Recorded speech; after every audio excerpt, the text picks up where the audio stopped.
Our panelists today are Dr. Randall Kuna, Dr. Abulfaz Alipour, and Dr. Keith Wiley. I already introduced Dr. Kuna, but again, he's our founder and chairman for Carboncopies, and he's known for his efforts to advance research in whole brain emulation. Dr. Alipour has his PhD in pharmacy and is pursuing a double PhD in psychology and neuroscience at Indiana University, Bloomington. In his research, he is developing new neural network architectures that are inspired by cortical column circuitry, and he is testing their predictions through large-scale in vitro neural recording. Dr. Wiley has his PhD in computer science, and he has expertise in artificial intelligence, evolutionary algorithms, various artificial intelligence techniques, and machine learning. He is also author of the book, A Taxonomy and Metaphysics of Mind Uploading, which is available on Amazon. Welcome, panelists. Thank you for joining me. Yeah, thank you, Mallory. So just to add to the things you've already said. By the way, could you mute yourself? Or can everyone mute themselves when someone else is speaking, just in case? Okay, there we go. Then we don't have an echo. There we go. Yeah. Mallory, you're not muted at the moment. I don't know. Well, anyway, it doesn't show up as muted, but you probably have a different mute button on your headphones or something. So just to add quickly here, I don't see Abulfaz Alipour on the Hangouts yet. So I'm assuming that he hasn't logged into that. That's not a problem. He can join. And there he comes. He's joining right now. And just so you all know, there are a few other people from the Carboncopies Foundation who are also logged into the Hangouts. And you guys, you're all welcome to directly participate as well, of course, just like our viewers who can call into that phone number or use call.carboncopies.org. I wanted to just quickly say, there are a bunch of questions that came in from the audience, and we're going to try to get to as many of them as we can. Some questions can be a little bit difficult in the sense that we may not understand exactly what you meant in your question, and so we might answer it the wrong way. If you want to be sure that we get it right, that's where calling in, either using the phone number or call.carboncopies.org, is an excellent way to prevent that problem. Because, you know, if you hear us getting it wrong after you've asked us the question yourself, you can just correct us and say, no, I really meant this. Could you please answer that question? So there's a slight advantage over typing it into the live stream chat. Okay, with that, I just wanted to throw out a first question or present this to the panel. One of the things that, that we got into in that conversation is we really started talking a bit about what does it mean to have a good outcome for humans? Because when we talk about AI risk, you know, I guess the simple version is where you assume that AI becomes smart and then there's a Terminator scenario and all the humans get destroyed. That's the science fiction version of AI risk. But that's not the only outcome you could have. You can have an outcome where AI is simply going about its business and it just, you know, humanity is just this tiny little thing in the corner that doesn't have much to do with it anymore. We don't participate much in their exploration of space. They just kind of keep us alive in a zoo, you might well say, right? And then the question is this a good outcome? And people may have different views on that because, okay, humans are still alive. Our society still exists. Maybe we don't have all that optionality that Jan was talking about. But maybe if you look at it from the point of view of a whole intelligence ecosystem, instead of what are the humans doing, maybe some people still think that's good. So determining what a successful or good outcome is can be the first thing you have to do. And I'm wondering what the people on the panel think about what is a good outcome for us and why. Am I coming through? Well, so with regard to this sort of preference to sort of protect our specialness and therefore sort of make sure that we don't get pushed into a sort of corner of obsolescence or something, you know, you could reframe that question as, what if we discovered eventually that there actually are you know, other intelligent you know, species in the universe, which is you know, a popular position. It's actually not one of my preferred positions, but if we found that was true and we found out that they were sufficiently, pretty far advanced beyond us, then we would have the exact same feeling of mediocrity. To be like, oh, well, okay, we're just some podunk, relatively dumb, intelligent species in a corner of the galaxy. So then the prescription would be, oh, well, to preserve our specialness, we need to somehow keep those aliens down or something. So barring the technical challenge of sort of countering some alien species that's already ahead of us, it just sort of is philosophically unconvincing. Like, why is the solution to our bruised ego to go sort of crush all the other aliens out there that have gone further than us?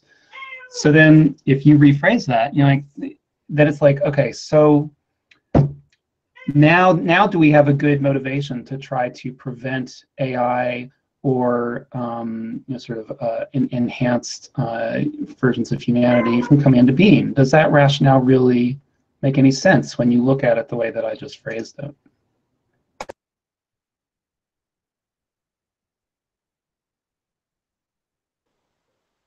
Yeah, I see what you mean. Before I try to answer that, I was wondering if anyone else on the panel has an opinion.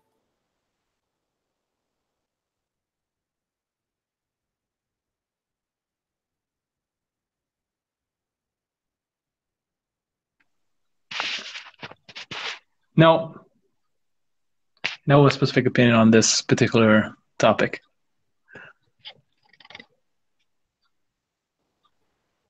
Okay. Yeah, I'm. I try to grapple with this question as well because, of course, when we talk about whole brain emulation, we're talking about changes to that, at least optional changes that some people could choose for themselves. It could be that we all go in different directions, that some people develop in one way and others in another. And in the end, if you look at the end result, again, just like what Keith was saying, this could look just like bumping into aliens, with the only difference being that there's this common origin. And then you start wondering about things like, the rate of change. Does it matter how quickly we sort of develop into lots of different kinds of intelligences? So, all of this is hard to pin down, and it's hard for us to determine in advance, before we've thought through all these questions, what are the criteria, the parameters that that we think are valuable or important about humanity and what we've accomplished, that we say this is why we should all survive. This is why either humans as they are now, biological humans, should continue to exist into the future, or at least minds that think like humans to some degree, or whatever intelligence evolves needs to be derived from the way we're thinking because of certain values that we think are really important and that we want to carry them over. Or we could just say, well, this is all way too analytical, and ultimately it's just the drive to continue to exist. And as long as we feel that whatever is happening is because we choose to do it, then it's us, and therefore, it's okay. That's success.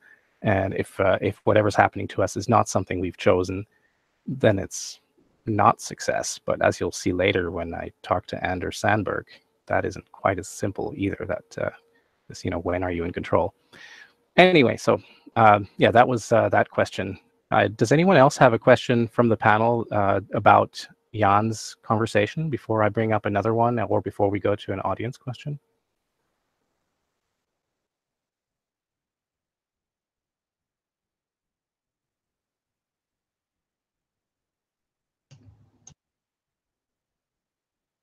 Sorry, nothing comes to mind. Okay. Yeah, so I think we'll switch to an audience question in just a moment. I want to throw one more question out there before we do that. And the one I want to put out is, towards the end of the conversation, Jan mentioned that another issue we should look at is biologically enhanced humans, or that whole other different technology, not using computers, not uploading, but what happens if we can genetically modify to achieve whatever augmentation we want. And I'm wondering, does anyone here have an opinion about what that means, either in terms of being a risk or a benefit in itself? How does that compare to something like AGI and whole brain emulation. What do you think about this biology as the root? So, are you referring to when he was talking about the sort of hopelessness of trying to bring horses up to competition with cars? There was that, but then, he said that, and then at the end he kind of switched back and said, well, another thing that we should really not forget about when we're looking at, we're trying to plan ahead for humanity, is we should also look at the biological augmentation angle, because, a lot of things might be achieved that way. Well, I think my response would be the same thing that he said about the horse, which is that there are certainly, there's no particular reason to think that blind evolution has converged on some sort of biological maxima. We just are kind of whatever evolution was able to cobble together on what's called a local optima. So we're good at what we are, but in the space of all possible DNA configurations, there's very little chance that we're as good as we could be. But it's still seriously worth considering whether we believe that biology has any capacity to compete with non-biology in the long run. Right now, there are many ways in which biology is the better technology, and in that sense, I just describe biology as sort of successful nanotechnology. But once you sort of escape the sort of protein and lipid and sort of need for water, and once you kind of remove those biological variables that are incidental to what you're really trying to accomplish, but they're required at the chemistry level, then it's hard to believe that biology is really buying you anything intrinsic.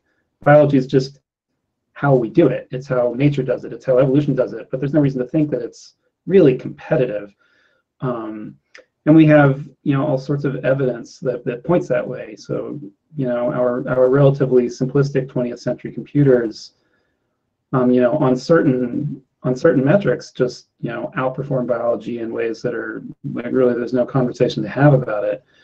And I'm not convinced that won't be the pattern for everything as technology sort of scoots along eventually. I can't see an obvious counterexample where biology has to be better than just going at a problem without having a preference for a particular solution. Instead of leaning toward biology or leaning toward the full space of all possible physics and chemistry, I'm doubtful that biology is going to win very many of those races. Yeah, and I agree with Keith, because from the AI standpoint, I totally agree with the horse analogy of that was discussed before, and I think it would be somehow meaningless sometimes to think it like that as a method to catch up with AI. But from another perspective, if you think of non-destructive whole brain emulation, you would eventually need some sort of a brain-computer interface or some sort of a neuroprosthetic to transfer information from biological brains to some artificial medium. And I think from that perspective, BCI neuroprosthetic is extremely important. But from arguing for advancement of BCI and calling for more attention to BCI or neuroprosthetics, because in order to catch up with AI, I think that would be a little bit improbable or implausible, at least. Okay, yeah, I think those are all really good points, and yes, Keith, as you mentioned, I think you're right. What Jan was basically alluding to was the idea that you can look at biology as getting to the point of what you might accomplish with some nanotechnology. In a sense, it is nanotechnology. But yes, as you both pointed out as well, there are limitations to that. I noticed that I've sort of taken on the kind of moderator role in this bit of the panel. I'm sorry about that, Mallory. You can always jump in and do that if you want to.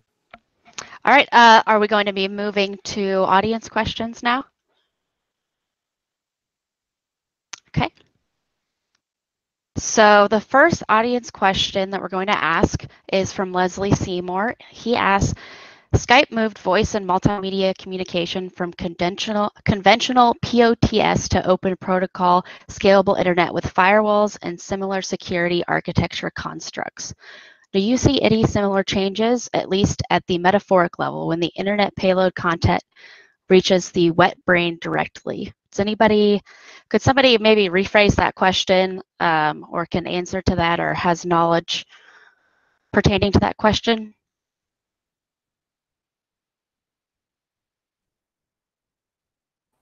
I can try, but I'd love to let someone else have a first go at it.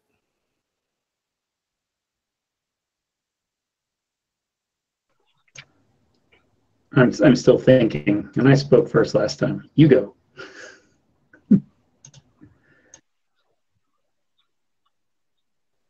Abul Fazl, how about you? So if I understand this correctly, is the question is, what would happen if you are able to connect so in a super simplistic way, and correct me if I'm wrong, it would be, what would happen if you're able to connect a search engine into your brain? And do you agree that that would be a simplified version of this question? Yeah, I'm not 100% sure. This is where, as I said, if people asking questions were on our call line, it would make it easy for them to clarify. A little easier than typing into the chat there. I'm sorry. I'm curious. Maybe you're right. If Leslie. Yeah. I'm curious if Leslie is asking to... about. Sorry. Oh yeah, sure. Go ahead, Keith. Sorry. I'm curious if he's asking about the benefits of sort of open source or open standards as opposed to walled garden approaches to security. I completely forgot what the acronym POTS stands for. I'm trying to just read that.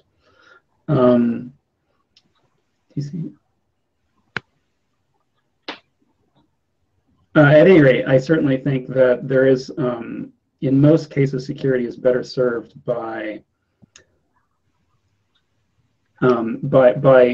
open standards that embody secure algorithms, sort of like the way public encryption works, as opposed to security that is achieved by trying to make sure that, oh, thank you, Rose, for decrypting that acronym. As opposed to security that basically depends on making sure that that no one even knows how your security works, and that is the method of security. That's an inherently weak form of security. So, one thing that we definitely have to take very seriously as technology becomes ever increasingly incorporated into our brains is we've really got to get security right in a way that we have clearly completely failed at in the last 30 to 50 years. When I was in graduate school, one of the professors who I was inspired by in terms of artificial life, one of the people who sort of drew me to the school I chose was David Ackley. And he was interested in computer security, and he had, since he was one of the pioneers of artificial life, his approach to it was very sort of evolutionarily inspired. And he and Stephanie Forrest and others at the University of New Mexico took an approach to computer security that was intentionally inspired by biological immune systems. And I think we have seen some of these analogies crop up in our sort of attempts to build these sort of auto-adaptive, sort of self-monitoring, on-the-fly security systems. We do sort of try to do some of this in the modern era, but I'm not sure if we have a very refined sort of underlying philosophy for how we do it. But just to get back to the original question, I think that as this becomes increasingly incorporated into our bodies, it will just become that much more serious, just because it'll put lives more directly at risk. We're already concerned about hacking, pacemakers and Parkinson's brain implants, and this is just going to become more and more serious as time goes on.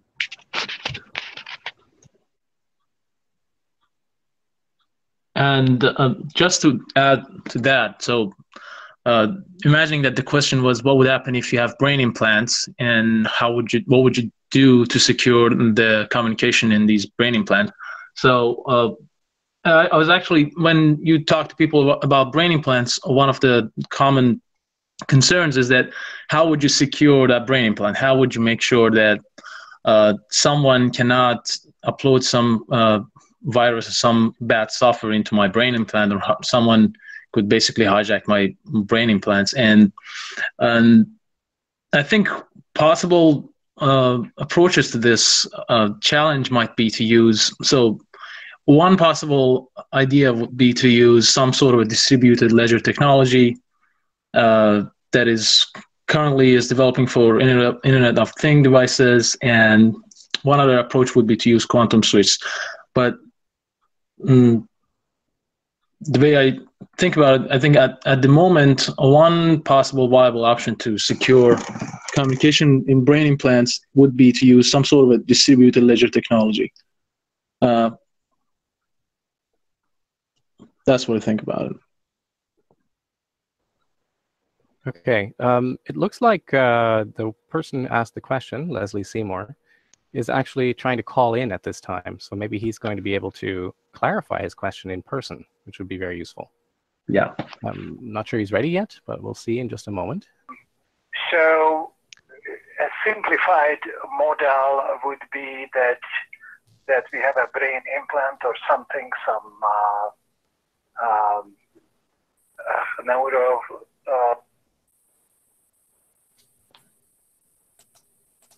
dust or something. So you got some sort of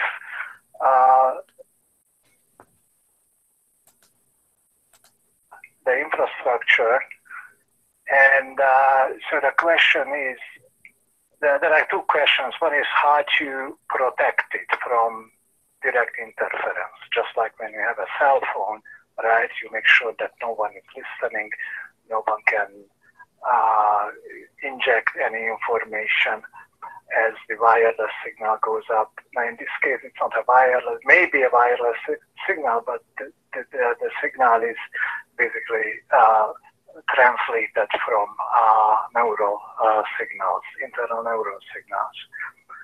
And at the infrastructure side, there will be an agent, I would assume, which represents you as a person, and that agent is intercepting your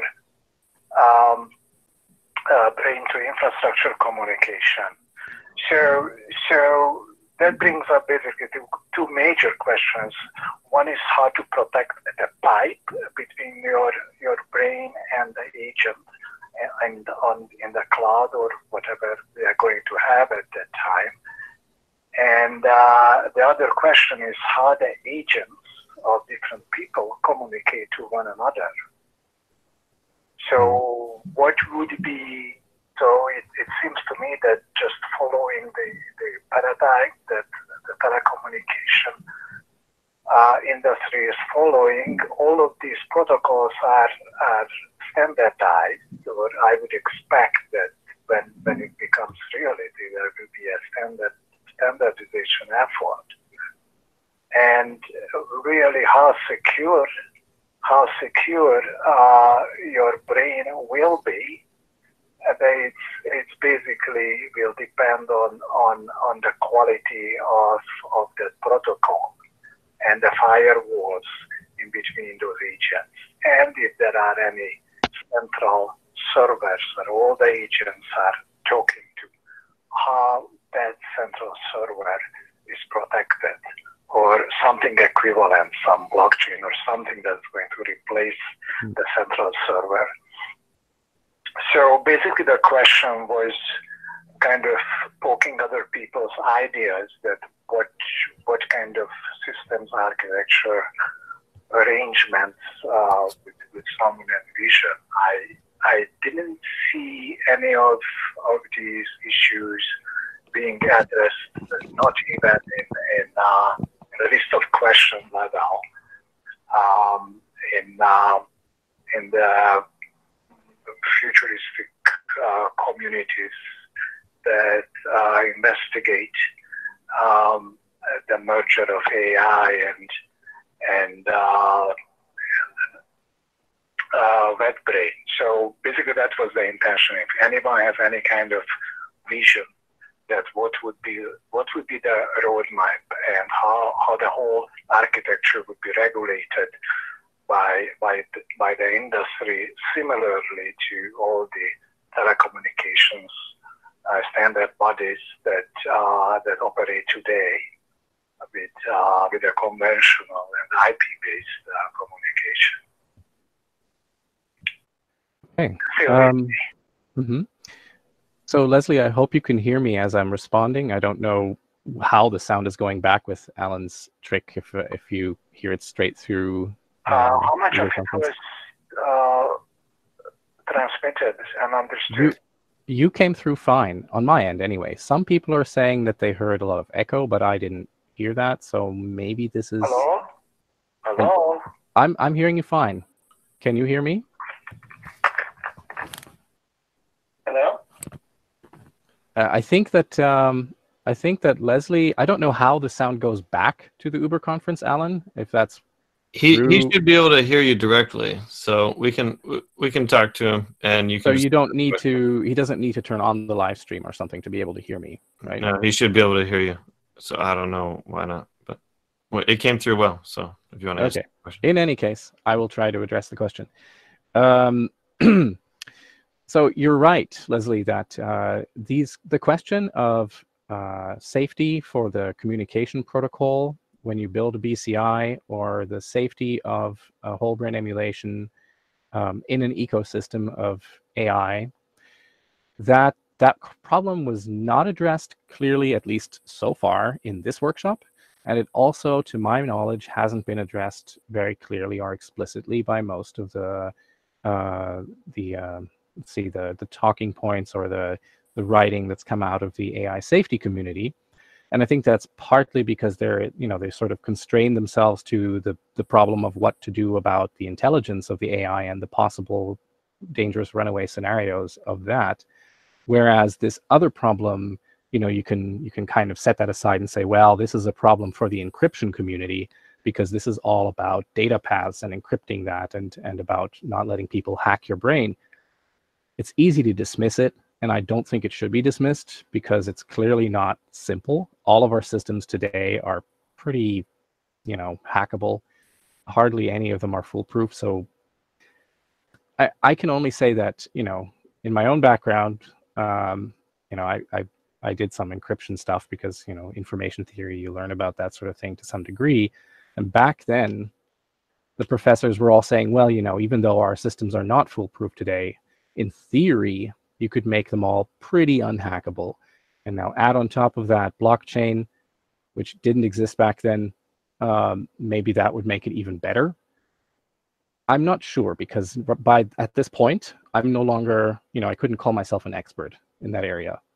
All I know is that it's definitely an issue because currently everything seems pretty hackable, or a lot of things do. And that's going to make a big difference to how secure people feel, in the sense that, okay, I want to connect myself to this machine out there, to these other agents, or I want to have my brain emulated and be an upload. And these agents, again, how those agents represent us and how they communicate, and whether those could be faked and other things like that. This is additional problems and hurdles you could have there. It sounds to me like just the general problem that people try to hack and misuse every technology out there. And in the future, it might not just be people trying to do that. It could be other intelligences, other AI, trying to do the same thing too, trying to use it to their purposes. So every little point needs to be, be analyzed in that sense. And maybe this is why going to open standards is, where you end up, because then you have the most people paying attention to at least one protocol and trying to get it right, instead of lots of people having their own little thing and each of them being very breakable, not getting enough attention, discovering all the holes. So I think something that standardizes is probably, it's what you would typically see. So in that sense, wrapping all the way around, my answer to your question would be, yeah, I think it would probably go in a similar direction that way.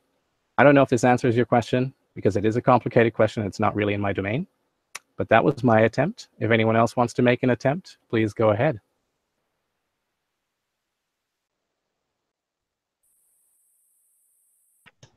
Go ahead. Okay, I just want to say that I agree with Randall, and yeah, nothing is 100% foolproof, unhackable, and yeah, there's always a concern, and it would be much better if we have a system that defines a standard and everyone is using that. That would be much more helpful. Yeah, I'm looking forward to hear what you think, Keith. Yeah. Right. Well, we're sort of mirroring each other. I would just reiterate, it has been. I think it even was mentioned. I think Leslie mentioned it that in theory there are notions of quantum security. There are notions of security in which even if you can't prevent someone from breaking in or listening in, you can make it possible to detect that it has occurred. Even if you can't prevent someone from breaking in without also breaking your own channel, you can make it so that if someone breaks in, the whole thing collapses so that at least, again, they don't succeed, and then you can rebuild afterwards. There are all sorts of approaches. We have all become sort of jaded in the last decade or two. Every time someone says that they've got a new approach to security that's going to solve all the problems, we learn that that's not true. I think quantum mechanics is trying to bring a whole new level of confidence to that discussion, but for my part, I've just kind of lost confidence in the whole thing, which is why I go back to what I said earlier. The research that was being done sort of around my graduate department, although not directly by me, was to sort of accept that security is not a perfect thing. Just the way your body's security is not a perfect thing. You are subject to viral and bacterial and parasitic attacks all the time. And evolution's solution was not to ever attempt to evolve the sort of metaphor of an ironclad wall. Instead, it detects and responds and reacts and fights back and just sort of does its best.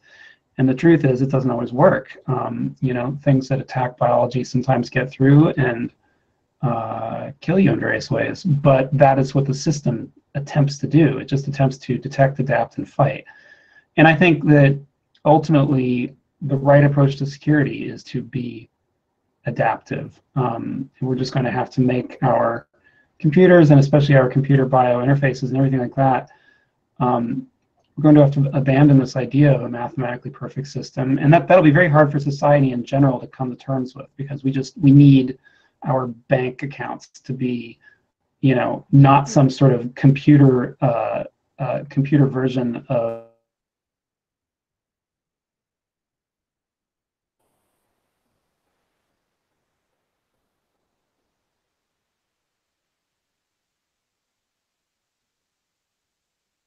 I think we might have lost Keith there. Yeah, that's too bad. But it gives me an opportunity. Oh, he's back. Yeah. No, sorry, Keith, we lost you for a second. Maybe you want to repeat what you said the last half minute or so.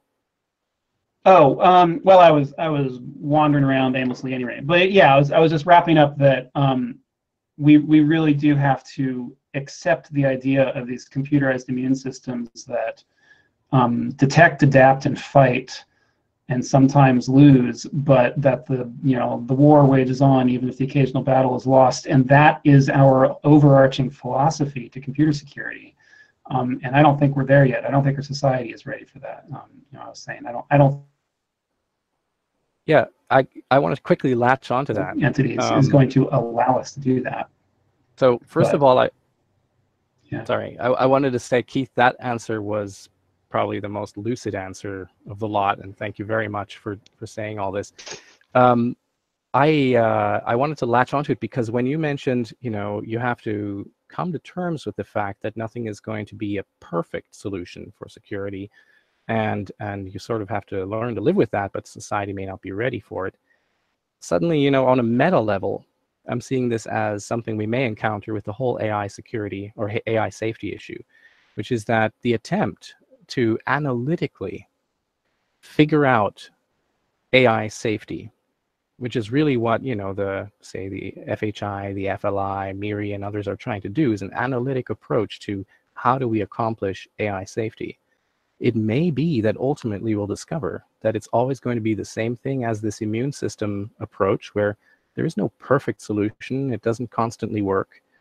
And you may just have to come to terms with that, just like in security and communication. So maybe this applies to the bigger topic as well.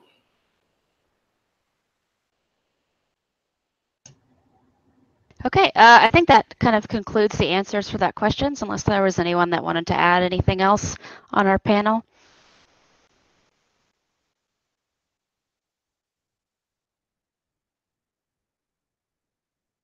Doesn't sound like it, so I'll move on to the next question. This is from Ree Rose. She asks, BCI technology could be very positive and enhancing. How do we prevent potential malicious usage and unintentional consequences? And I think that kind of wraps back around to what we were just discussing. She goes on to say, you know, for example, control of a person's mood, voting, consumer preferences, etc. But I'd also like to add, what about indirect control, such as when we have the kind of controversy we have right now with people's data being available and that being used for marketing campaigns and targeting people specifically, directly for certain things. If that's going to be an issue once we're able to upload our brains, and you know, there's some way that that could be accessible. And I also just wanted to mention I am incorrect about us taking our break. We're actually going to be taking our break at 1:45 and then coming back at 2 p.m. Pacific time. Okay, yeah, thanks for that correction. I'll take a quick first stab at this. And yeah, thanks for broadening this from just looking at how do you make sure that there's no malicious, say, signals going into the brain, or that your signals are being misrepresented outward. But even what Mallory was saying, you know, how about control of a person's mood? This is actually part of Rose's question too. How about control of a person's mood and that sort of thing? And I think it's very closely related to Leslie's question, in the sense that ultimately it's a security problem. It's a matter of who, you know, what are the rights that we bestow first of all when we have these systems. You know, like when we started messing around with DNA, there was the same sort of question. What are the laws going to be about this? How can you use someone's DNA? Are you allowed to use a person's DNA without their explicit consent? And if they give their consent, do they really know what they're giving consent to? Similarly, when you talk about brain-computer interfaces, you're going to want to have informed users, and the person using it is going to have to have you know, a fairly good understanding of the security that they've got coming along with that, and that security has to be pretty good, very good, in fact. But in addition to that, there are all these indirect ways that you know, that people might find that there is some control seeping in from elsewhere that they wouldn't want. You know, if you can give somebody images directly into the brain, for instance, if you can put them into a virtual reality of sorts, there's the potential that that virtual reality can be shaped by those who create those programs, and that can influence what a person thinks, and it can be very subtle. Now, the same sort of thing, of course, is happening today with advertising and you know, political campaigns and all the rest, and the whole concept of fake news and all of this. So it's not a completely new question. It just becomes more pressing when you're so much more directly connected. And so it's not just the question of security and protocols. It's also a question of having laws that people, and agreements they have to make, and education, understanding what those agreements actually mean, and what you can think that you are, how secure you are and how secure you aren't. So this happens today, even on the internet. People don't realize how easy it is to fall for something. Say you receive an email, what happens if I click on this link? So the informed user is the safer user. So education is going to be an important part. I know this doesn't sound like a perfectly technical solution to everything. A lot of it's kind of messy and requires bringing a lot of people up to speed and all of that. But I think that's exactly how it's going to be. It's going to be a bit messy. And the only good thing about this, assuming that not everything goes boom, is that hopefully we won't have to adapt to everything all at once. Hopefully it's a stepwise process. First, some people are going to get, you know, say an artificial retina or if they're a locked-in patient, they'll have some way of controlling, their new robotic exoskeleton, something like that. And those are some fairly limited paths through which communication happens, and you can figure out how to safeguard that and explain to the user how to use it. And then we become used to those sorts of things, and then it moves to the next level where maybe people have brain-to-brain communication of a kind, and first it's a thin channel, and there are ways to secure that, and then that becomes a broader channel where more is possible, and they've already learned to live with it to a degree. So hopefully this gradual and iterative process allows for the the learning that we all have to do to make it happen. Anyway, I'll leave this to someone else now. I just wanted to add to what you said, and I think there are interesting, promising technologies on the horizon. As I talked about before, a little bit about the distributed ledger technology. So, for example, blockchain is an example that is immutable. You cannot change it. So I believe that in the coming years, with the advent of Web 3.0, with the Internet of Things taking over and becoming more and more prevalent, I think there might be technical solutions for these concerns and these problems that not 100%, but to a good extent, they're covering all these different issues that we're dealing with. For example, controlling someone's mood or voting and consumer preference, and all these different hot topics that we have to consider when we want to think about neuroprosthetics. For example, imagine that I have a neuroprosthetic that is for depression, for people who have depression, and then what happens if someone can hack into that, and instead of making someone better, just worsen their condition? So how would we secure that? I think one technical answer to that would be to look into the common technologies like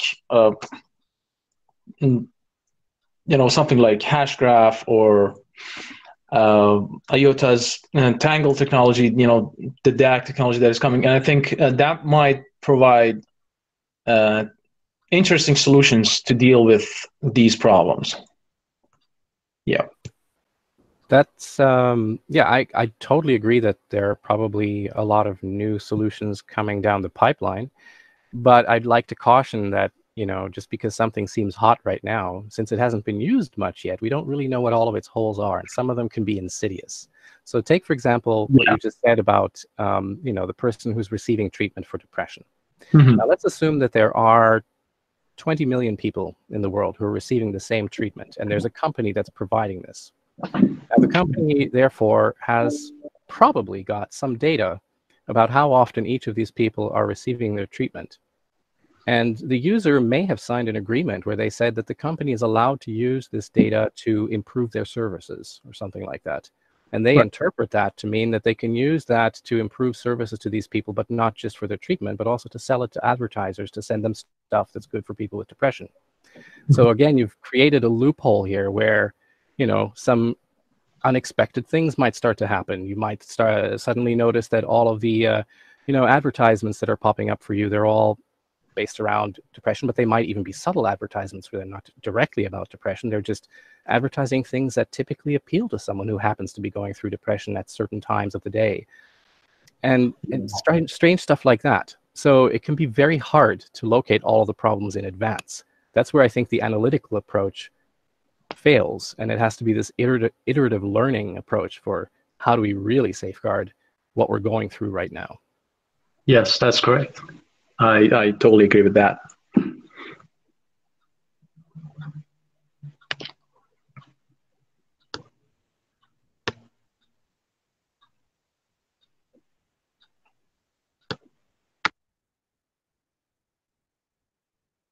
Okay, it sounds like we're done with that question.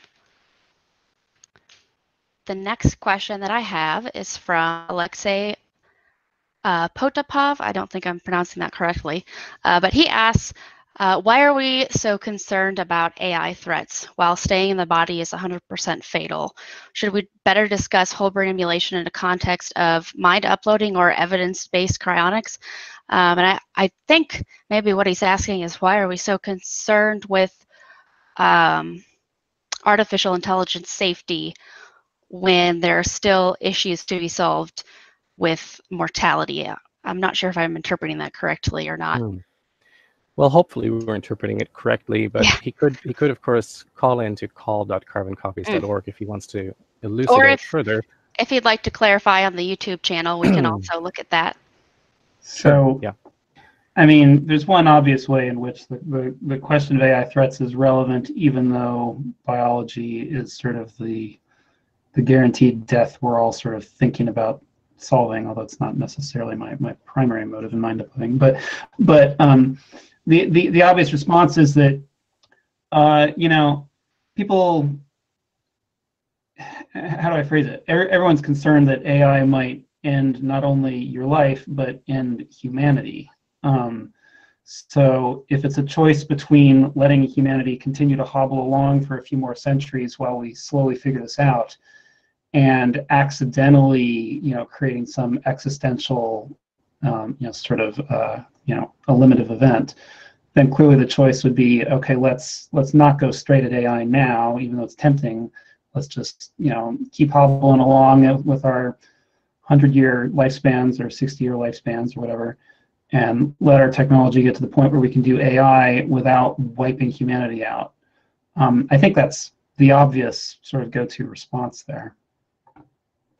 Yeah, I would agree with that obvious response. And just to sort of emphasize the second part of his question, you know, shouldn't we be discussing whole brain emulation in the context of mind uploading or evidence-based cryonics? Yes, of course. And that's what we normally do. Say, for instance, in our previous workshops, that's exactly what we did. We talk about the technology to get to mind uploading, which is, you know, whole brain emulation of one sort or another, and the different paths that go there. We've talked about ways to work with preserved brains and how to get to whole brain emulation. And then we've expanded that to look at a few other topics as well. So I don't know if you were there when I was giving my opening remarks, and I pointed out that this is a big puzzle, and we keep adding in more pieces, and our workshops are trying to address a whole bunch of them eventually.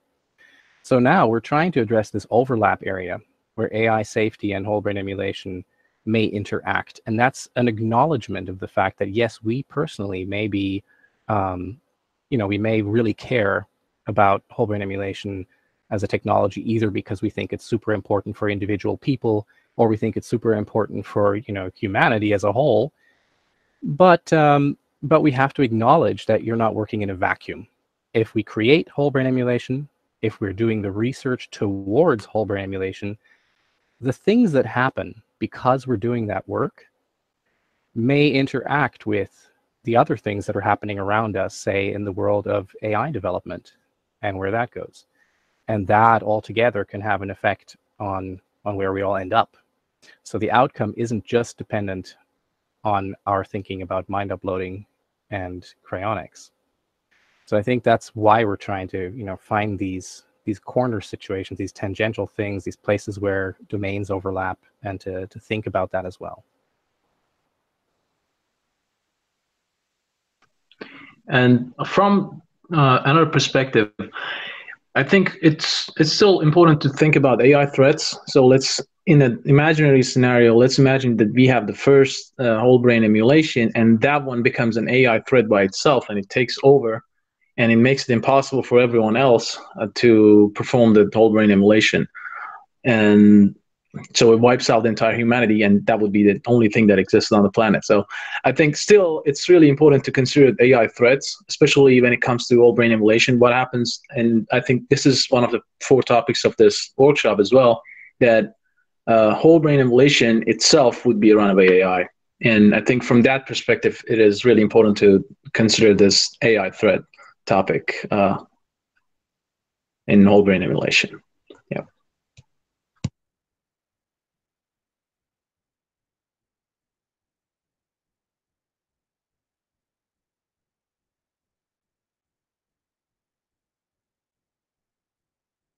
All right, I think we'll move on to the next question.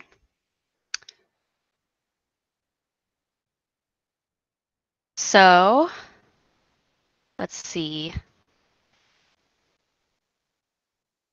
I believe we will do the question from Roman Sitalu. Is whole brain emulation necessary for mind uploading? Could a far simpler model be sufficient to simulate the human mind of a particular person? And I also, just to keep it kind of in the context of our workshop, I'm curious to know if this simpler model would be generated by AI algorithms instead of necessarily completely doing a one-to-one copy of the biological brain. That's a great way to put an extra spin on it. I'm going to jump in right away because it so happens that there was a part of the upcoming interview with Anders Sandberg that got into this. And this is because, of course, you can make a distinction between a simulation of a person's brain or mind and an emulation, where the distinction we'd make is a simulation is something that to the outside looks like perhaps this is a person reacting the way they should be reacting. But on the inside, perhaps it's really not all the same. There isn't really the same person behind it. It could be more of an actor, you know. And that's precisely where Anders, for instance, pointed out, well, our systems are best when they understand us best. So we can see with a cell phone, for example, that it works better when the interface kind of understands where we're coming from. When, let's say, Siri learns something about us or whatever, or Google learns what our likes and dislikes are, and then they can go out and find the things we enjoy. They become our agents, looking for the answers we want to find, or the things we want to buy, and so forth. Now, as you get better and better at that, if you have an AI that keeps on making better predictions of you, at some point, that AI could go out there as an agent and basically pretend to be you and go shop for the right things, invest your money the way you would be doing it, talk to your kids to make sure they feel like you're paying attention to them and all that sort of thing. And it gets to a point where you could say, yeah, there's a pretty good simulation of that person there. But the question is that simulation the same as an emulation? Is something that can pretend to be you and other people won't notice it's not? Is that close enough? Is that good enough? Is that what you're going for? And that wraps right back around to, I guess, what is always the fundamental question that we bring up whenever we talk about whole brain emulation and research towards it, which is, what are the success criteria? What do we mean by mind uploading and whole brain emulation? What is it we want to accomplish? Do we want to make agents that can pretend to be us online? Is that the main purpose? Do we want to create something that can improve us, ourselves, where we have the ability to say, think faster, notice things at a microsecond split interval and react to those things?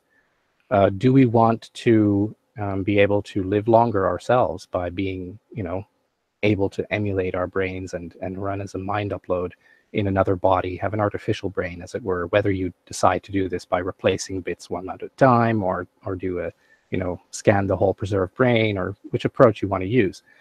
So part of the question is always, why is someone interested in it? What is the success criterion they're going for? And so this part of this is reaching a consensus. What do those of us working on it really think the success criteria should be? What are we aiming for? And some of it is perhaps, something you can derive more analytically, where you could say, well, if people are interested in mind uploading, it really only makes sense to go after this if we at least care about X. Otherwise we could just make any old AI or something like that. So there are reasons why we would. Oh, sorry, somebody wants to go on. Okay, I'll finish my thought right now. Okay, next person. We actually have Roman on the Uber conference line. I think he's going to discuss his question. So we're going to have Roman on now. Oh, actually, he just said his question was answered correctly, so that's great.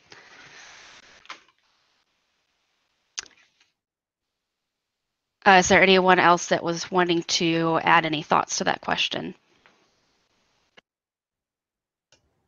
Yeah, I just want okay, go Keith, go ahead. I'm not sure if I had anything around the safety angle that we're trying to put on it. Randall's very good at phrasing the underlying question here of what's the criteria we want. There are a couple ways in which I've seen this sort of issue come up. There's always the question of philosophical zombies, this notion that if you emulate Well, no, actually, that's not the. So philosophical zombies are just if you, no matter what level you emulate, have you actually sort of achieved the goal of identity of consciousness, sort of reinvigoration in some metaphysical sense. Of course, the best way to just sort of respond to that quickly is nobody knows, and let's just move on for the time being. Now, there is this other question, and there are companies that have done this. I can't remember if Randall touched on this. There have been companies around for several years now that are sort of trying to get a foot in the door with this sort of, what would you call it? Sort of mind archival. They don't even call it that, but just this notion of let's capture as rigorous a snapshot of a person's sort of life as possible and see if we can turn that into something that we would call an imperfectly preserved mind and identity. There have been multiple approaches to this. I can't remember where I read this article. There was some guy who he was a journalist, and he interacted with a company that was doing this, and their goal was to basically they would do several things. They would run interviews with you and try to sort of compile this sort of chatbot-like. They would try to refine a chatbot that responded, increasingly like the person does in an interview. They would scrape your social media profiles to try, or websites, or anything available to try to build as complete a picture as possible of a person. And you can sort of see where this is all going. And then, the larger question is there a fundamental error in the assumption that this is all predicated on? Thank you, Leslie. I see that in the chat, the replica chatbot with a K. Mindfile, Jan. Yes, I remember that name. See, I've been loosely... Yeah, that's the TerraSem movement, right? I've been aware of these projects for so long, I've forgotten them now. So we're all, okay, so it sounds like we're all aware of this together. So yes, there are people who have asked the question of whether, you can achieve something like mind and identity preservation, and then the secondary question of whether you can actually achieve any consciousness preservation with these very high level kind of black box approaches to what personhood means. You basically take a Turing test approach to the whole thing, which is that a person is just what you can get in and out through the I/O interfaces of the system. So basically, what can you put into it through its eyes, and what can you get out of it through its mouth? And if the patterns are sufficiently like the person, then did we achieve our goal or not? And I'm going to safely say I don't know. But we've been trying to figure this out for a while now. I kind of go over this some in my book, but Randall and I have kicked around the idea of at what level do you perform your system identification, is the term that Randall may be very familiar with. At what level do you cut your system identification cutoff at, and say, if we don't, system identify at this low level, whatever our threshold we choose, then we just say, it's just not good enough. How do we set that threshold if you're really achieving the same behavior eventually? So I don't have an answer to that, but it's definitely a question that people have been thinking about for a while, because that's kind of all I have to say on that. That was an excellent answer that went into a lot of detail. Yeah, exactly. It's about, what is the good, the level of separation between what you would call a successful upload, having captured what you care about, and all the stuff underneath. Yeah, perfectly said. Yeah, and just going off of what Keith said, and I think so, yes, we all want to have the simplest program that can preserve the identity of a person. And so one of the things that we need is, as Keith just mentioned, is consciousness. So what is the simplest thing that you can do to preserve consciousness? And that goes back to this idea of a scale separation. So should I be able to simulate or emulate all the ionic channels, or should I be able to simulate all the neurons or the brain regions, or at what scale and then at what level I can stop and then say, okay, this is enough to recreate that consciousness or recreate that mental experience, that phenomenal experience. So, and I think we don't know yet, but many neuroscientists may say it's just at the neuronal level. You need to emulate your system, your artificial brain at the neural level, to be able to recreate that consciousness and preserve the personal identity. But we don't know yet. That's a great question, but we don't. No one knows yet.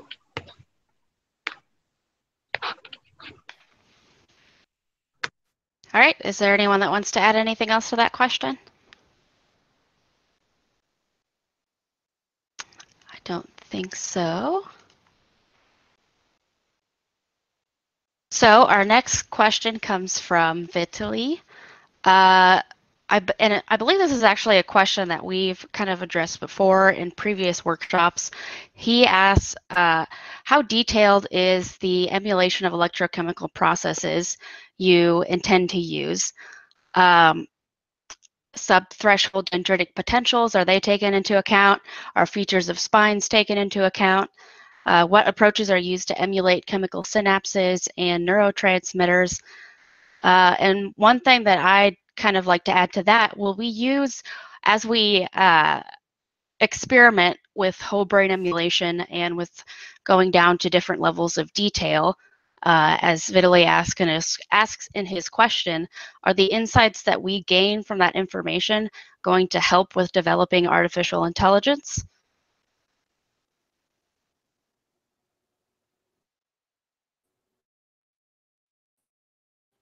Hi, sorry, I lost it there, so I missed a bit, but I got your question. Okay. Very nice.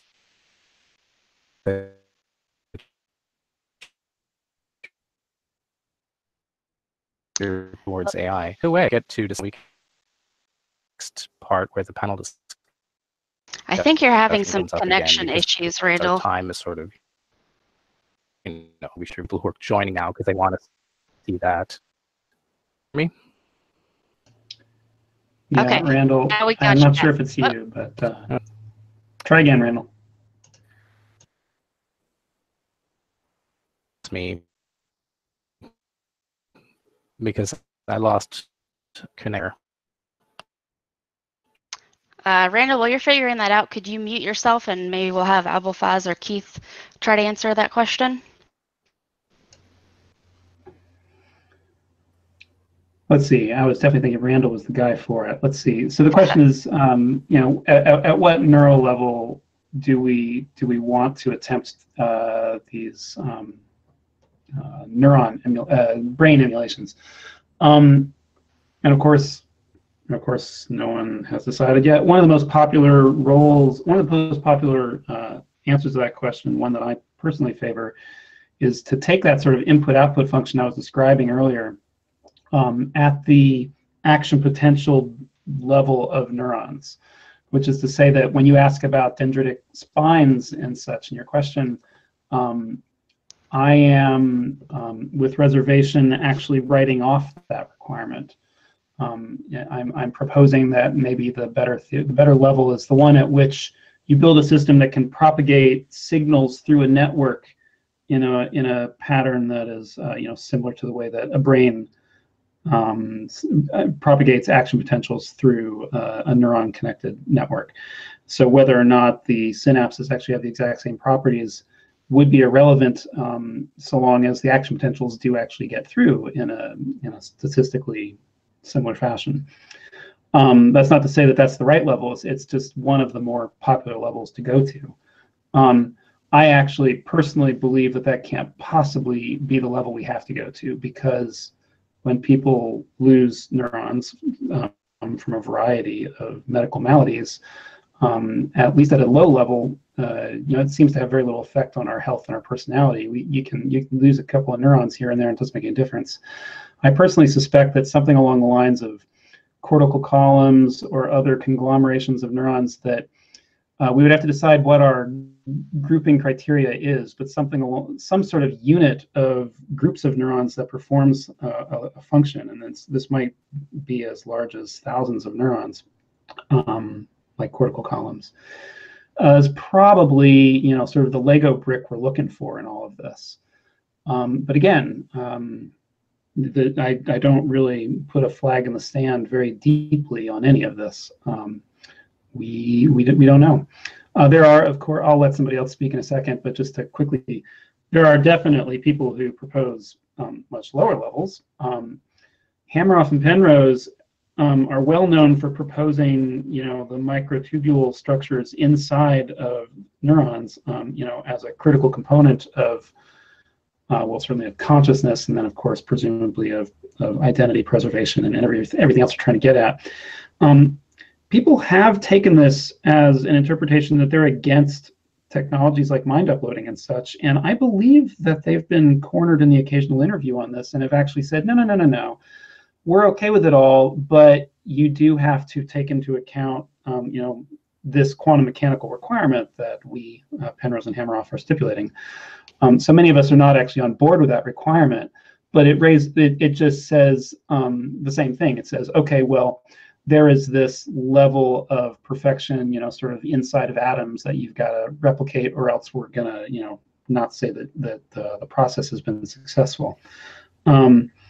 So you can make this decision at several levels of abstraction, and surely the right answer at this time in history is we don't know yet. And yet, just talking about Penrose and Hammeroff's orchestrated objective reduction theory, or OR, and the whole bunch of other quantum mind theories out there, I think, so these theories are really interesting, getting consciousness to the molecular level. However, at the time being, these theories have not been able to show a mechanistic description of how this quantum effect or quantum phenomena happens that can give rise to consciousness. For example, Penrose and Hammeroff idea had a real big pushback from the neuroscience community about the validity and how it could work in the brain, given its temperature and noisiness and all the other criteria, the other conditions that exist in the brain. And I think, as you mentioned, probably at the neuronal level or at the circuit level, we would find a good enough information so that we could be able to somehow recreate the mental phenomena on an artificial medium.